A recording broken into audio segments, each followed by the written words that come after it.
So we started the show out with a Bloomberg report on how Barack Obama is talking about the necessity to fix what he called systemic failures in the sifting of intelligence data, that the system needs to be bolstered and improved, and essentially acknowledging that they suck and that they've failed, but also saying the same old thing you hear every few years from the government, that is that, well, we blew it this time, like they did after Hurricane Katrina, but don't worry, we'll replace this one bureaucrat over here and reorganize the organization, or bring some more money in and give them some more money, and then you can rest easy, Americans. We are looking out for you.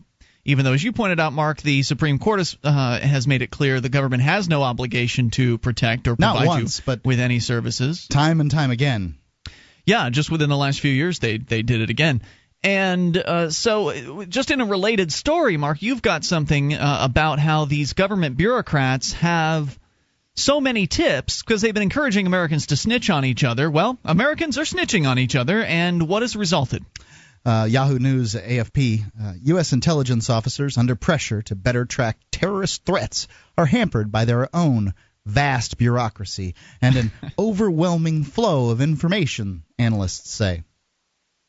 President Barack Obama has now discovered that he's inherited an intelligence community in the United States which is bloated, bureaucratic, and even with the best of intentions has become so large it finds it very hard to put together the pieces.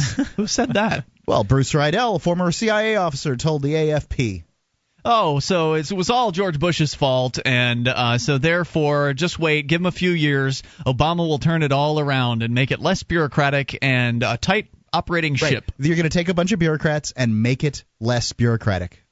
People that are not incentivized really by market forces at all to do their jobs are suddenly going to get better at doing their jobs. The same sort of people that, man the post office and the military and every other government bureaucracy are suddenly going to get efficient at the CIA and handling this huge bureaucracy of theirs. An angry Obama took the spy agencies to task this week after an attempt to blow up a U.S. airliner on Christmas Day was narrowly averted. By Who passengers, writes this crap? Passengers. Is this the AP? Free AFP. Oh, okay. Was narrowly averted, saying that services overlooked key clues. Although top security and military officials acknowledged failures and vowed to improve, making the 16 agencies with an army of 200,000 employees more efficient and nimble. Remained a daunting task, says Riedel. News photos of Obama meeting in a room full of top intelligence officials illustrated the problem, says Riedel, following at the well, that must Brookings look really impressive to people, right? Like, just like something you'd see in the movies with the president sitting down with all of his suited men and the people in their uniforms. Around a circular table. Right. Okay, we've got a problem. Table. We've got a problem here, and I want you guys to handle this. Don't worry, Obama. President Obama will take care of this. We're going to move some people around. We're going to restructure. We're going to reorganize. We're going to come out on top. We're going to stop these terrorists, and don't you worry about it. We'd fire some people, but their union would sue us. Right, so we're just going to move them around. We can get rid of this one guy who's at the head of this agency, but it's all right. We'll get rid of him, but don't worry, buddy. We'll bring you back on as a consulting gig. That's what they did after Hurricane Katrina, in case you don't recall. Yeah, the head of FEMA. What was his name? Who cares? Yeah. They come and they go. It's hardly even worth remembering their names. Just there suits. Are 24 people in that room, and this is the former CIA guy in there. There are 24 people in that room. Why are that many people trying to run the show? Why doesn't he have an intelligence senior official who he goes to, who's in charge of everything? Because that's going to fix it. You put one intelligence czar over the DIA, the CIA, the NSA, and every other. That, the Homeland Security guy. Whatever, man. Yeah, and a whole another bureaucracy to follow him. It's crazy. You think that you're going to make this bureaucracy quick and nimble? I'm sorry, you're not.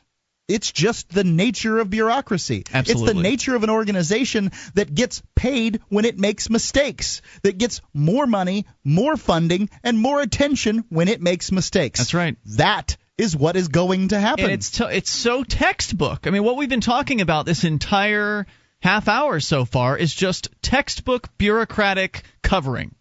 Nobody ever takes responsibility. The other article we started the show with, Obama points out that we're going to hold people responsible in the future, but I'm not going to place any blame for what already happened. So no one is ever held responsible. If anyone is ever held responsible, like the FEMA guy, they boot him out the door, make a big to-do about it. Well, this guy, getting rid of him. And then quietly bring him back in the back door as a consultant or something like that, or give him an incredible amount of severance pay or, whatever. These people are taken care of when they're kicked out the door. So nothing ever really changes, not even the tactics, not even the speeches. They don't have to. Why would they change their tactics? Americans still go to the polls, they still vote for these nimrods, and they still pay their taxes. Yeah. Why in the world would the tactics change? Exactly. There's no reason at all for them to change. I mean, your customers may be a little grumpy, but it's not like they can go anywhere else and buy these services. They're continuing to pay. You don't like it, leave. That's right. You hate America. In the intelligence business, bigger is not necessarily better, says the sage intelligence analyst here that's reporting, being used as a source for the AFP. Well, wait. When he's saying that, what he means is he doesn't think 12 people should be deciding on what happens. What he thinks one is man he should be in charge of right. all of the intelligence stuff, and then he could tell us all. Yeah, he would never suggest axing a portion of those 200,000 workers. That's for sure. Reforms introduced after the attacks of September 11th created a new Director of National Intelligence that was supposed to harness the bureaucracy, but the position was never empowered with enough authority, said Rydell. That's the same guy. They need more power. And it needs to be that me. will solve this. The botched handling of the attempted Christmas Day plot carried on an eerie echo of the failures of 9/11. It sure did. Same crap all over again. Almost 10 years later, too. Yep. And he said this is two former members of the commission that investigated the September 11th attacks. They said that.